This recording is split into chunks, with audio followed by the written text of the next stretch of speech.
Shalom saudara-saudara kekasih Tuhan.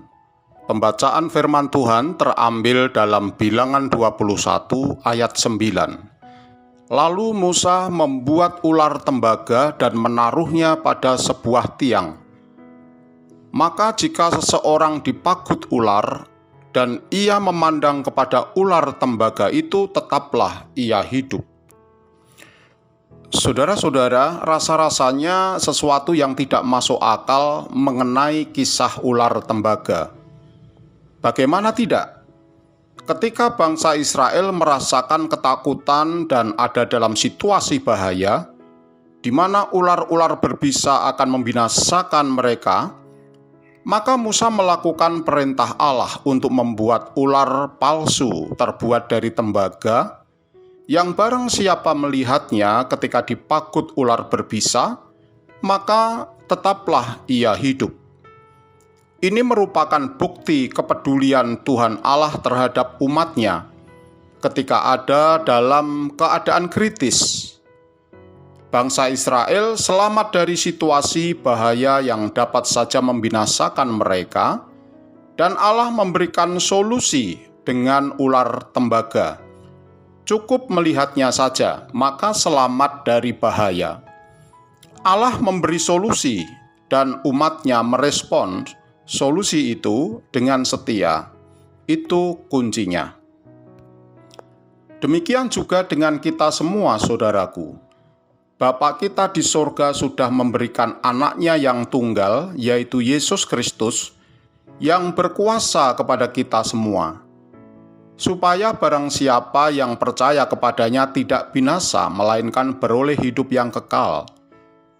Ketika murid-murid ketakutan karena perahu yang ditumpangi diterpa angin badai dahsyat, Yesus cukup menghardik dan tenanglah danau itu.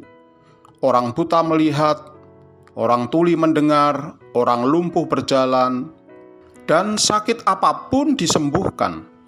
Bahkan yang sudah mati pun dibangkitkan. Betapa kuasa Yesus luar biasa bagi yang mau percaya kepadanya, saudara. Saudara-saudara yang dikasihi Tuhan, adakah saat ini kita sedang menghadapi rupa-rupa kesesakan dan persoalan berat? Bapa kita di sorga yang baik itu sudah memberikan solusi supaya percaya kepada Yesus yang diberikan kuasa di bumi dan di sorga. Matius 28 ayat 18a mengatakan seperti itu. Maka barang siapa yang melihat Dia, yaitu Yesus, dalam arti percaya sungguh kepada Yesus, maka segala persoalan akan ditolongnya. Bapa sudah memberikan solusi, tetapi seberapa banyak di antara kita semua yang merespon solusi yang diberikan Allah kepada kita itu? Banyak yang tetap tidak merespons.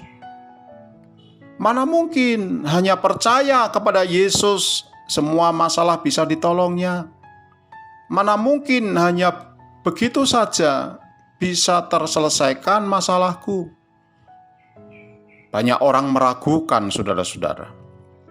Orang-orang yang tidak merespons atau tidak percaya akan kasih pemeliharaan Allah, jangan harap akan mendapat pertolongan darinya.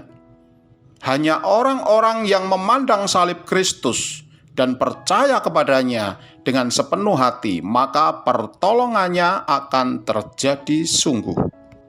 Saudara, saya beri gambaran, Allah itu kasih-Nya mengalir seperti aliran air yang jernih dan menghidupkan. Tetapi persoalannya adalah apakah kita bersedia membuka keran aliran air itu? Selama keran itu tidak dibuka, maka jangan pernah berharap air akan mengalir. Keran itu ada dalam hati kita.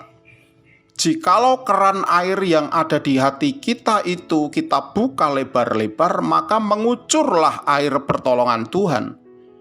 Namun jika keran hati kita tertutup rapat-rapat, jangan harap air kehidupan itu akan mengalir atas diri kita. Saudara, jangan membuka keran yang lain yang bukan air dari Allah. Jangan beri kesempatan kuasa dunia dari roh-roh jahat, kuasa setan mengaliri hidup kita. Jangan buka keran-keran yang diberi oleh kuasa dunia, saudara. Itu mematikan, tidak menghidupkan. Bukalah hatimu, biarlah kuasa Kristus menghidupkan dan menolong Anda. Amin. Mari kita berdoa. Bapa Surgawi, terima kasih untuk solusi di tengah kesulitan hidup ini. Kami akan membuka hati untuk Yesus Kristus, Anak Allah yang hidup.